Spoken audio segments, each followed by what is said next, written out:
ዛሬ የምንወስዳችሁ አህጉራችን አፍሪካ ውስጥ ወደሚገኝ አንድ እጅግ አስደናቂ ግዙፍና ፈጣን እንቅስቃሴ ወደሚታይበት ምድር ነው። ወደ ናይጄሪያ። ናይጄሪያ ስትባል አይምሮአችን ውስጥ የሚመጣው ነገር ብዙ ነው። ለአንዳንዶች የሙዚቃና የፊልም መንደር ናት፣ ለሌሎች ደግሞ የንግድና የትግል ምድር። ነገር ግን የዚች ሀገር እውነተኛ ማንነት ከምናስበው በላይ እጅግ የጠበቀ የበለጸገና ውስብስብ ታሪክ ያለው ነው። ከ200 ሚሊዮን በላይ ሕዝብ የሚኖርባት ይህች ሀገር በአፍሪካ በአንደኝነት ደረጃ ከፍተኛ የሕዝብ ቁጥር ያላት ስትሆን በየቀኑ በጎዳናዎቿ ላይ የሚፈጠረው የህይወት እንቅስቃሴ ከማንኛውም የዓለም ክፍል ይለያል። በዚህ ሀገር ውስጥ መኖር ማለት በየቀኑ አዲስ ፈተናን መጋፈጥ ነው። ነገር ግን ደግሞ ያንን ፈተና በሳቅ በዳንስና በጥንካሬ ማሸነፍ ማለት ነው። በዛሬው ቪዲዮአችን በናይጄሪያ ውስጥ መኖር ምን እንደሚመስል፣ የሌጎስን እብደትና ውበት፣ የአቡጃን ጸጥታ፣ የሀገሪቱን ታላላቅ ባህሎች፣ የምግብ አሰራር፣ የኖሊውድ ፊልም ኢንዱስትሪን እና የህዝቡን የማይበገር የትግል መንፈስ በዝርዝር እንቃኛለን። ለቻናላችን አዲስ ከሆናችሁ ላይክ፣ ሼር፣ ሰብስክራይብ እንድታደርጉ በአክብሮት እንጠይቃለን። ስለ ናይጄሪያ ማውራት የሌጎስን ከተማ ሳያነሱ አይቻልም። ሌጎስ የቀደመች ዋና ከተማ ብትሆንም ዛሬም ድረስ የሀገሪቱ የኢኮኖሚ፣ የባህልና የጥበብ ዋና ማዕከል ናት። በሌጎስ ውስጥ ህይወት በ24 ሰዓት ፍጥነት ነው የምትንቀሳቀሰው። ጠዋት ገና ንጋት 11 ሰዓት ላይ ከተማዋ በሙሉ በነጋዴዎች፣ በሰራተኞችና በትራንስፖርት ጩኸት ትነቃለች። እዚህ ከተማ ውስጥ ሰነፍ ሆኖ መኖር በፍጹም አይቻልም። ናይጄሪያውያን ይህንን የህይወት ትግል ሀስል ብለው ይጠሩታል። በሌጎስ ጎዳናዎች ላይ የሚታዩት ዳንፎ የሚባሉት ቢጫ ታክሲዎች የከተማዋ ዋና የደም ስሮች ናቸው። የእነዚህ ታክሲ ረዳቶች የሚጮሁት ጥሪ፣ በየመንገዱ የሚሰማው የአፍሮቢትስ ሙዚቃና በትራፊክ መጨናነቅ በአካባቢው አበበ በሚለው መካከል የሚደረጉ የሰዎች ውይይቶች ለከተማዋ ልዩ ቀለም ይሰጧታል። ሰዎች በትራፊክ ውስጥ ተቀርቅረው እንኳን እቃ ይገዛሉ፣ ወሬ ያወራሉ፣ ይስቃሉ። በሌጎስ ህይወት ፈታኝ ሊሆን ይችላል። የመብራት መቆራረጥ፣ የትራፊክ መጨናነቅ እና የኑሮ ውድነት ቢኖርም የሌጎስ ነዋሪዎች ግን በጭራሽ ተስፋ አይቆርጡ። እያንዳንዱ ሰው ለተሻለ ነገ ይደክማል፣ ይሰራል፣ ይበለጽጋል። ናይጄሪያ ከአንድ በላይ ባህልና ቋንቋ ያላቸው ከ250 በላይ ብሔረሰቦች ስብስብ ናት። ነገር ግን የሀገሪቱን ማህበራዊና ፖለቲካዊ ህይወት በዋናነት የሚቀርጹት 3 ግዙፍ ብሔረሰቦች አሉ። እነሱም የዮሩባ፣ ኢግቦ እና ሐዋሳ ፉላኒ ናቸው።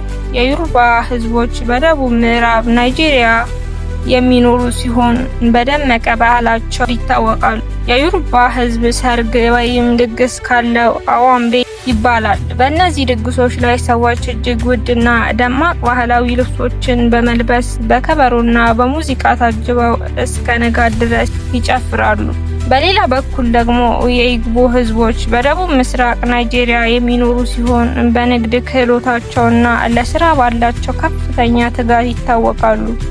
የኢግቦ ወጣቶችን ገና በለጋ እድሜያቸው ከታላላቅ ነጋዴዎች ጋር ተጠግተው ንግድ የመማር ባህል አላቸው። ይህም በራሳቸው ጠንክረው እንዲቆሙ ያደርጋቸዋል። በሰሜኑ የሀገሪቱ ክፍል የሚኖሩት የሐውሳ ፉላኒ ህዝቦች ደግሞ የበለጸገ የእስልምና ታሪክ፣ የራሳቸው የሆነ ውብ ስነ ህንጻና የእርሻ፣ የንግድ፣ የስልጣኔ ያላቸው ናቸው። እነዚህ ሁሉ ልዩነቶች ተደምረው ናይጄሪያን የባህል ሀብታም ያደርጓታል። ወደ ናይጄሪያ መጥተው የሀገሪቱን የሚያቃጥሉ እና ጣፋጭ ምግቦች ሳይቀምሱ መመለስ ፈጽሞ አይቻልም። የናይጄሪያውያን የምግብ ባህል እንደ ህዝቦቿ ሁሉ የበለጸገ፣ ቅመም የበዛበትና ልዩ ጣዕም ያለው ነው። በመጀመሪያ ደረጃ የሚጠቀሰው ታዋቂው ጆሎፍ ራይስ ነው። ይህ በቲማቲም፣ በሽንኩርትና በተለያዩ ቅመሞች የሚሰራ የሩዝ ምግብ የናይጄሪያውያን ኩራት ነው። እንዲያውም በናይጄሪያንና በጎረቤቷ ጋና መካከል የማን ጆሎፍ ራይስ ይበልጣል የሚል ትልቅ የሶሻል ሚዲያና የምግብ ውድድር አለ። ናይጄሪያውያን የእነሱ ጆሎፍ በጭስ ጣዕሙ ምክንያት በዓለም አንደኛ እንደሆነ ይከራከራሉ። ሌላው ማታ ማታ በየጎዳናው የሚጠበሰው ሱያ ነው። ሱያ በልዩ የለውዝና የቅመም ዱቄት ተነክሮ በከሰል ላይ የሚጠበስ የበሬ ወይም የበግ ስጋ ሲሆን ከሽንኩርትና ጎመን ጋር ይቀርባል። በተጨማሪም ከዱባ ፍሬ የሚሰራው ኤጉሲ ወጥ ከተወቀጠ እያም ጋር ተጎንጭቶ ሲበላ ያለው ጣዕም አይረሳም። በዛሬው ጊዜ ናይጄሪያ የራሷን ባህል ለዓለም በማስተዋወቅ ረገድ ከማንኛውም የአፍሪካ ሀገር በፊተኛው መስመር ትገኛለች። የናይጄሪያ ሙዚቃ ወይም አፍሮቢት ዛሬ በለንደን፣ በኒውዮርክ እና በፓሪስ ትልልቅ ስታዲየሞች የሚሞላ ሁነኛ የሙዚቃ አይነት ሆኗል።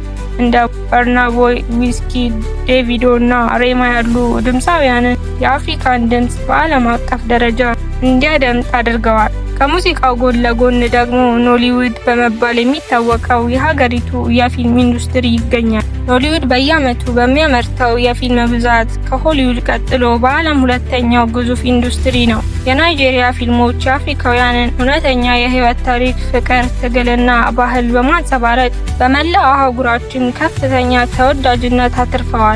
በአጠቃላይ ናይጄሪያን ልዩ የሚያደርጋት የመሰረተ ልማቷ ማበብ ወይም የሀብቷ ብዛት ብቻ አይደለም፣ የህዝቧ የማይበገር መንፈስ እንጂ።